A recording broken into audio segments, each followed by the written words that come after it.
WBP KP যাদের লক্ষ্য, আজকের এই ভিডিও তাদের জন্য। বেশ কিছু টপিক নিয়ে আমি আলোচনা করব, তো ভিডিওটা শেষ পর্যন্ত দেখতে থাকো। ডব্লিউবি 2024-এর যে রিক্রুটমেন্ট ফর্ম বেরিয়েছিল, 1.5 বছর প্রায় হঠাৎই তোমাদের এক্সাম ডেট দিয়ে দেয়।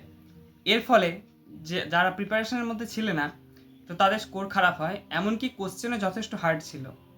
স্কোর অনেক ভালো হওয়ার পরও তারা কিন্তু মাঠে বাদ যায়, কারণ ঠিকভাবে তারা মাঠ প্র্যাকটিস করতো না বা দীর্ঘদিন অপেক্ষা করেছে, এরপর যখন হচ্ছে না অনেকেই হতাশ হয়ে যায়।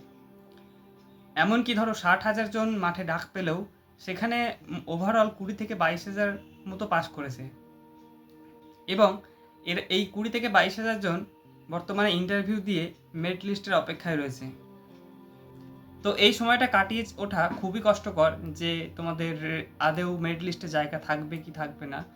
তো যাই হোক না কেন, যার যাই স্কোর থাকুক, আমি বলবো তোমরা আবার পড়া শুরু করো এবং মাঠ প্র্যাকটিস করো। কারণ যে কলকাতা পুলিশের যে প্রিলি হয়ে গেছে, সেটা যতদূর খবর পাচ্ছি যে ভোট মিটলেই কিন্তু তোমাদের যে পিএমটি পিএটি সেটা হয়ে যাবে, এমনকি হয়তো বা 15 দিনের মধ্যেই হয়ে যেতে পারে।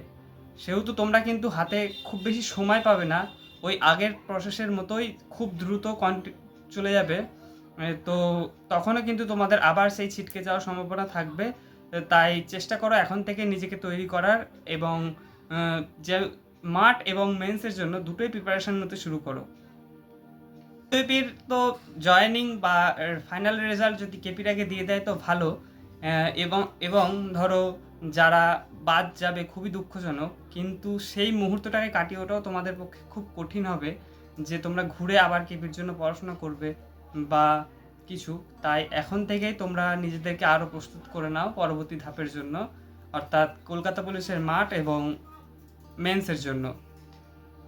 সবশেষে বলি যে একদিনে সব হবে এমনটা নয়, কিন্তু একদিন হবেই। অর্থাৎ তুমি যদি প্রত্যেক দিন পড়াশোনা করো, তাহলে কিন্তু তোমার মানে একটা ভালো স্কোর করা, বা যদি রান করো তাহলে তোমার রানে পাস করার যে ক্ষমতা সেটা কিন্তু তৈরি হবে। তাই যাই করো এখন থেকে তোমরা যারা এই কিছুদিন যে সময় নষ্ট করেছো বা করেছো, তা সেটাকে রিকভারি করে আবার সেই আগের জায়গায় ফিরে এসো এবং পড়ো। আমি এটাই শেষ কথা বলবো, যে পড়ো এবং মাঠ দুটোই চালিয়ে যাও, কারণ এই ডব্লিউপি বা কেপি চাকরির ক্ষেত্রে মাঠ এবং পড়াশোনা দুটোই গুরুত্বপূর্ণ।